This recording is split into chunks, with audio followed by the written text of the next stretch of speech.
and welcome to another segment of Motivational Mondays with Donna.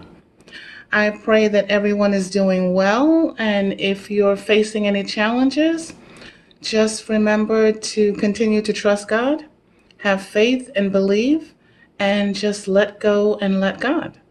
He is ordering your steps and always will make everything turn out for your good. This week, I'd like to speak on the subject of celebrate your uniqueness. Now, we are all unique. None of us are identically the same. We each have our own distinctive characteristics.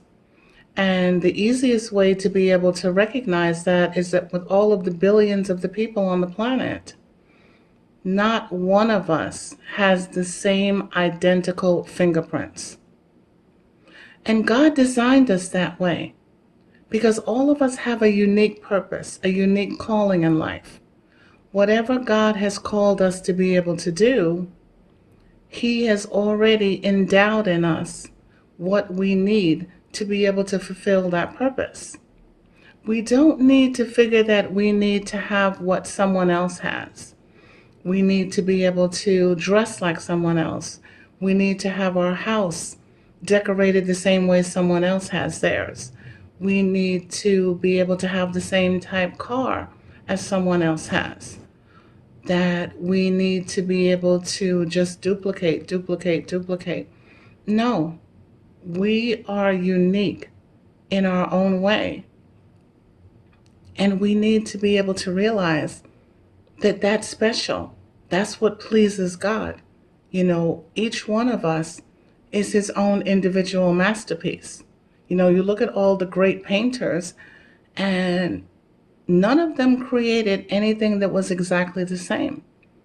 Of course, Picasso did a lot of his paintings, all of them were in color, but none of them were the same.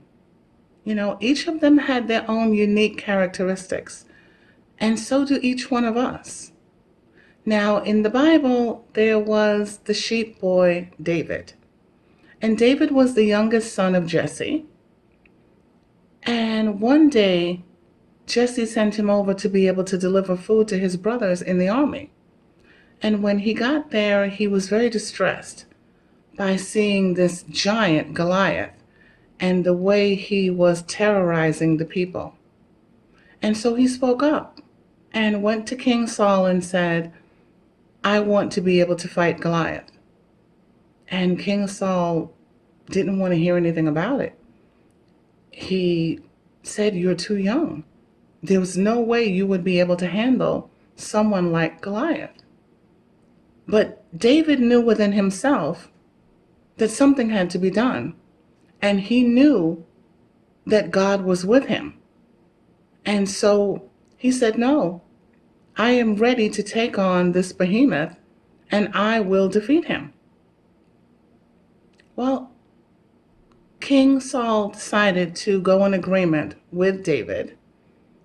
And he said to him, go and the Lord be with you. But then he did something very interesting. He gave David all of his armor, his tunic, his bronze helmet, his sword, all of those things, to be able to help him to try to go against Goliath. Well, David put everything on, but it did not fit. He could barely walk in all of this heavy armor. It was clunky. It wasn't meant for David because David had his own uniqueness and God already had it set what David would use to defeat Goliath. And all David needed was a slingshot and 5 smooth stones. And he defeated Goliath and killed him. So it's important that you realize you already have everything inside of you that you need to accomplish all of the good works that you need to do and be able to be all that God wanted you to be able to be and be a blessing in the way that you need to be. Now, we always end our segments on gratitude. And there is a New York Times best-selling author Jefferson Bethke, who stated where gratitude is concerned, thankfulness is the quickest path to joy. Now, we all love joy. We all love to be happy. And so, thankfulness, gratitude, is the quickest path to get there. You know, sort of like the Trekkies with Star Trek. I'm going at it with warp speed. Have a great week, guys. Talk to you next week.